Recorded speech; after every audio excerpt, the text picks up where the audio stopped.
तोपखाना क्षेत्र के दिलवार हुसैन लश्कर व यूनुस खान द्वारा बालीघाट क्षेत्र में भू माफिया राज स्थापन किए जाने का प्रयास किया जा रहा है, जिसके चलते बालीघाट क्षेत्र के लोग तनाव में जी रहे हैं। सोमवार को सीचर के प्रेस क्लब में पत्रकारों के साथ बातचीत के दौरान बालीघाट के रहने वाले बालाई मियां व उनके दो पुत्र नजरुल हक बदरुल हक ने संदर्भ में संवाद माध्यम को विस्तारित जानकारी दिया। उनका कहना था कि गैर जिम्मेदाराना तौर पर बालीघाट में उनकी जमीन जबरन दखल की जा रही है। मुद्दे को लेकर पुलिस सुपर को एक स्मारक लिपि भी प्रदान किया गया है। जल्द से जल्द कार्रवाई किए जाने का मांग भी किया गया है।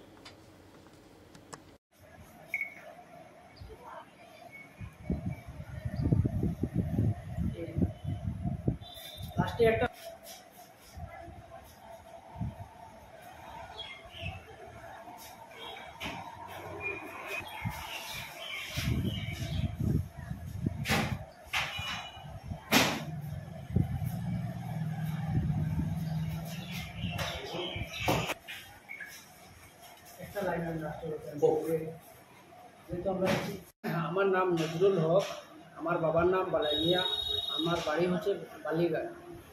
আমরা জমিন সম্পর্কে একটা ম্যাটার নিয়ে প্রথমে 5/7/2025 ইংরেজিতে শিবচর সদরে আমরা প্রথমে একটা বিচার জানাইছি। তো বিচার জানানোর পরে সাথে সাথে ওনারা বলছেন এটা ম্যাটার নিয়ে আপনি এসপির সাথে। তো আমরা এসপির কাছে নিয়ে একটা পিটিশন দিয়েছি। এসপি এই পিটিশনটা শিলচর আমরা অরুণাচল ফাঁড়িতে পাঠাইছি, আমাকেও পাঠাইছে, কিন্তু ওনারা আমাকে কোনো রেসপন্স করছে না। 3 ঘন্টা বসিয়ে রাখছে। 3 ঘন্টা বসার রাখানোর পরে ওনারা বলছেন যে এসপির রিটেন স্টেটমেন্ট পেলে ওনারা অ্যাকশন নেবেন, কিন্তু এখন পর্যন্ত কোনো অ্যাকশন নিচ্ছেন না। জমিটা কার? জমিটা হচ্ছে আমার এবং আমাদের বাবার। আচ্ছা, কারা কারা জমি দখল করার চেষ্টা করছে? সেই জমিন নিয়ে দিলওয়ার হোসেন লস্কর, ইউনুস খান আরও বড় অনেকজন লোকজন নিয়ে ওনারা জমিনটা দখল করার চেষ্টা করছে।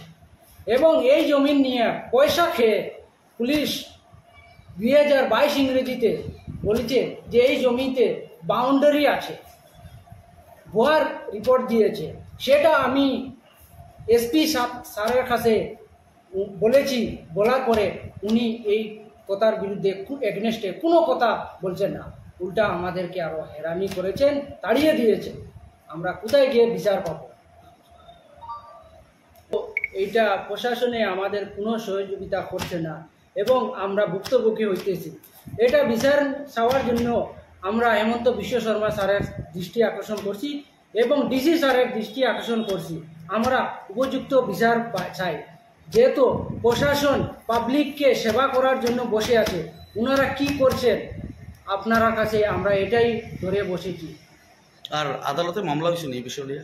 এই বিষয় নিয়ে দিলওয়ার হোসেন লস্কর, ইউনুস খান এটা নিয়ে মামলা করেছে, সেই মামলাটাও রদ্দ করা হয়েছে। ওনারা সেই কেসটা আমাদের ফেভারে পেয়েছে।